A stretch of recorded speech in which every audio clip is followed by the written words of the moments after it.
Data is the oil of the current times, we could say.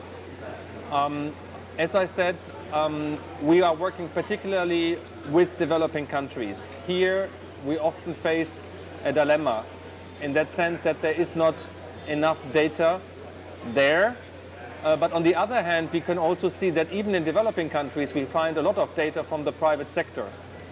We need more data. Data is essential to make better policy decisions. So in particular, if we want to reach the poor people, if we want to reach out to people who have nothing to eat or who have not access to water, we need to know where they are. So we need data to be able to establish policies that would reach these people. So as I said, there is a dilemma. On the one hand, we miss data, but on the other hand, we also find in developing countries a lot of data. Data revolution means to bring the right data in the right format to the right people at the right time. That is our Paris 21 slogan. It means, to be more precise and to go more into detail, it means to, first of all, to produce more and better data. In the sense that we lack in developing countries data, and we lack in particular timely data. Often we only have data on certain issues. Let's say in the Philippines we have a tsunami.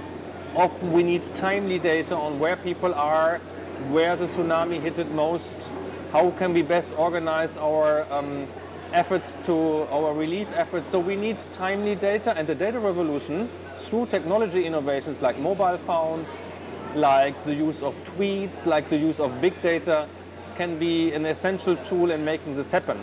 But data revolution also means changes of institutions. We also need to change statistical offices, we need to change planning ministries to be able to use all that data that is out there. So data revolution means, on the one hand, institutional change, but also technology change. The biggest challenge will be to manage certain trade-offs between, on the one hand, the privacy of individuum and the right of people to have to be protected, that you can save your own data and not everybody has access to data, so that you will be able to, that people can spy you out. But on the other hand, the need for more open data. So there will be some sort of a trade-off that we need to manage. And the challenge will be, how can we organize a discussion in society about these trade-offs? Each society might have a different view on where to put the cursor in terms of privacy and in terms of open access. So that's one trade-off. That's one challenge. The other big challenge is, how can we use these opportunities of technology innovation? We already see today that mobile phones are used for data collection. This is a great thing. Big data, tweets, and others as well. But the challenge will be that institutions need to change. Statistical offices would need to talk to private sector people to discuss under which conditions they can use their data. And the private sector people has to find business model that they can use and give this data away for a certain amount of money. So the challenge will be to organize this dialogue between private sector, between NGOs, and between statistical offices. The biggest impact, I would say, for the effective use of data is to hold government people to account. I think what we need to see is that data will be used by all of us, not only by the community like we are here in Cartagena, but also by, let me say, the mother who sends, or the father who sends their kids to school. In many developing countries, for instance, the challenge is with schooling is that there are enough schools, possibly enough teachers, but the quality of teaching is not good. So what about having the children being able to give or to vote on, even to make aware that the teacher hasn't shown up? In many countries, in developing countries, the teacher is just not there. So if you would have a tracking tool that would at least show on a regular basis if the teacher is there, that would be helpful.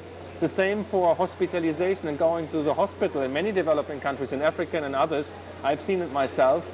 The issue is that you have to pay under the table. So you are free, you are exempted from paying for health service, but nevertheless you have to pay. Wouldn't it be nice to hold these people to account and to do this via a data module?